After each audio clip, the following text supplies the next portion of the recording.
Hey everyone, so this week on the DIY Grunt, I'm going to be building a barbecue cart to support two Weber grills, one a 22-inch grill going right here, and one a 18-inch grill going right there. Alright, so let's talk about the cart itself real quick. So the whole cart is going to be built out of 2x4s, and we're going to have the wheels on the bottom are all going to be independent swivel wheels. We're not going to have any fixed wheels. They're all going to have locking mechanisms as well because I prefer that. And they're going to be about 4¼ inches tall, which I took into consideration for the overall height because I want the height of the barbecue to be about the same as the current barbecue in its stand. So it's about 30 inches tall, and this with the top on, I think we're going to come out to about 31 if I remember correctly. And then I want to have enough space here for the overall length and width. I don't want the barbecues to be right up against the edges of the board, and I wanted enough space in between to have some workspace to be able to put food and plates and stuff while I'm moving food off and onto the grills. Also, it needed to be long enough obviously to account for both of the barbecues. So it's about 6 feet long and about 2.5 feet wide. And then for the bottom shelf here, it's going to be made out of 2x4s. I left some gaps in between each of the boards, about 1/4 inch for each. And the reason for this is that 2x4 sometimes can be warped, and if there is any warping, I want to be able to not have it interfere with having each of the boards side by side. If you put them right up against each other and they're not perfect, then that can cause issues later on down the road when you're doing 8 of them in a row like this. So leaving that little bit of gap will help counter that. And then these two supports up here are primarily set for the barbecues. They're a little bit offset, so you see this one has a little bit more of a gap than the one over here because of course there's a bigger grill going right there and there's a small one going over here. So once the cart is built, there is a determined side for each grill. I'm not going to be able to flip it around because this one will not fit over here. I really enjoy being able to reuse materials from a previous project to create something new. In this case, all the 2x4s I'm going to be using to build the barbecue cart were used to build a movable wall when I was at the warehouse. Now I couldn't fit in the back of the truck as is, so I had to take the whole thing apart to be able to move it here. But since I have no space here in the garage for a movable wall, I'm just going to use all the wood now to build the barbecue cart.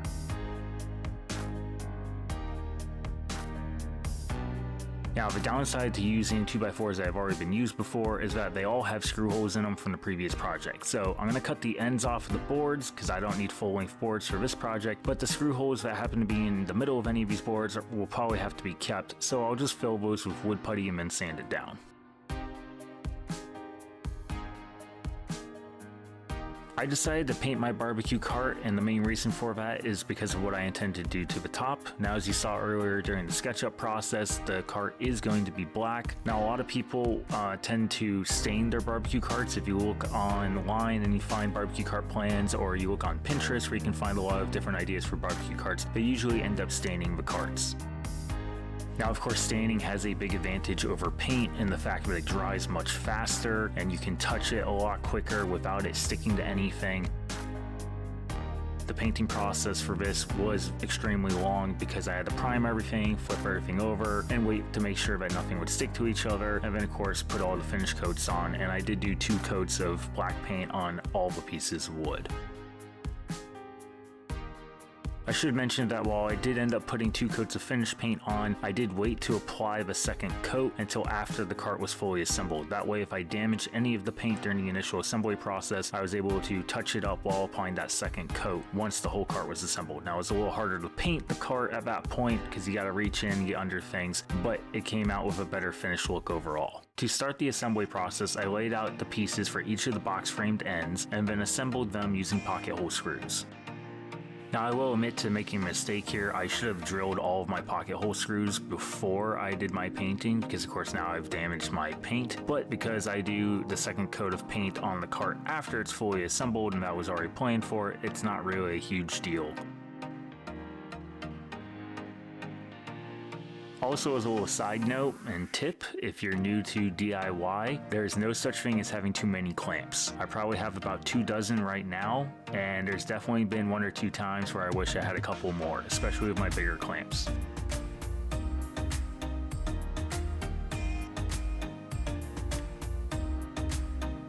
Alright, now that the ends have been assembled, I'm going to attach the bottom supports to them. To do this, I'm using the pocket hole screws you see here in the vertical supports. And this bottom support is where the wheels will attach to, and it's also where all the 2x4s are going to attach to create essentially that bottom shelf underneath the barbecues.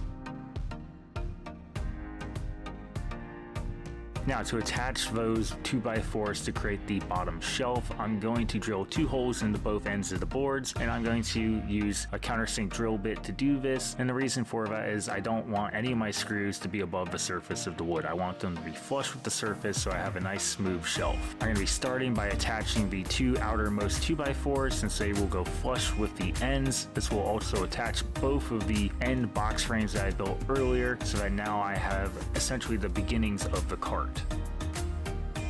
Now, if the 2 outer boards attached, I'm going to start attaching the inner ones, and I want to have a 1/4 inch space between each of the boards. So to do this, I have taped together some of my flooring spacers that are used while installing laminate, and this will create my 1/4 inch gap. And I'm going to put a spacer on each end and then push the 2x4 tight against the spacer and screw it down into place, and repeat the process till all the boards are attached.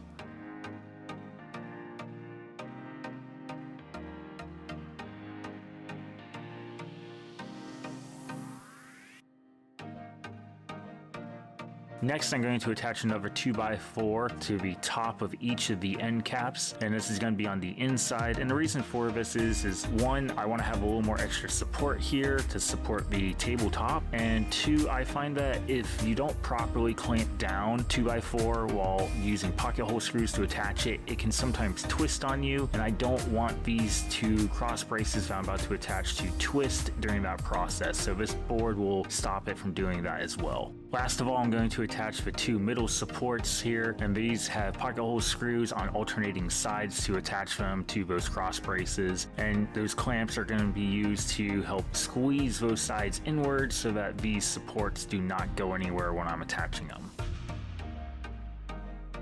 So after I finished attaching the middle supports, I realized that if I applied any sort of pressure to the bottom shelf 2x4s that they would sag in the middle. So I realized I was going to have to go back and cut some additional wood to be able to prevent this. I purposely cut these boards a little bit short so that they're less likely to be as visible, and hopefully you wouldn't have as big of a chance of hitting them with your foot when you were working around the barbecue. But I needed them to be long enough to still be able to get a screw into every single one of the boards that it's supporting.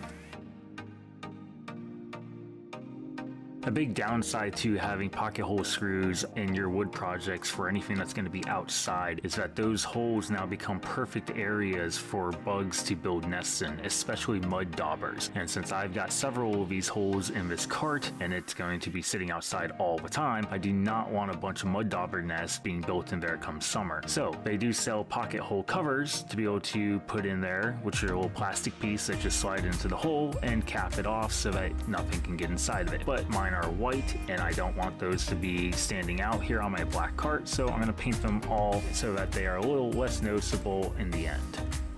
Since this is a barbecue cart and it's going to be exposed outside in all weather conditions, I wanted to make sure my paint could last for, well, as long as it possibly could. So to do this, I decided to add a layer of protection to it, and in this case it was polyurethane. Now you can polyurethane over paint. However, to apply polyurethane, the paint needs to be fully cured, and this can usually take a minimum of a week, if not 2 to 3 weeks. So you are going to have to wait to be able to do this, and if you don't have time to wait, then you might want to skip this step. Now, you do have oil or water-based polyurethane you can use. Oil is recommended for over paint. You can use water, it's up to you. So I'm not going to give you a recommendation for either one. It's really going to be your preference. We have everything painted and polyurethane. I am now ready to attach the wheels to the cart. Now the wheels I use, I prefer to have locking mechanisms on all the wheels so that it doesn't matter where I'm at. I can lock it right then and there. I don't have to try to find the one wheel with the lock on it. I also prefer all my wheels to be able to swivel. That way it is more maneuverable. I have found that if you put just 2 swiveling wheels and then 2 fixed wheels on the other end, it's just a lot harder to move your stuff around than just have all 4 of them be able to move independently. To attach the wheels, I left a 1/2 inch gap from the ends of the boards and the sides, and to do this I just measured in a 1/2 inch with my tape measure, drew straight lines with my triangle, and then placed the edge of the metal frame for the wheel onto those lines. Then I just marked the center of the hole, pre-drilled, and then drove in my screws using my 1/4 inch impact driver. Originally I planned to do the entire barbecue cart in one video, but I realized for what I intend to do to the top, it was just going to be very technical and pretty drawn out, and the video was just going to end up being very long if I did that, so I decided to split the video into 2. So this is going to be part 1 of the barbecue cart, and part 2 will follow hopefully next week, and you guys will see the completion of the entire barbecue cart at that time, including what I intend to do to the top. So I hope you stick around and see what I have in store. If you like this video, then click that subscribe button, click the bell, give us a thumbs up, and we'll see you next time on the DIY Grunt.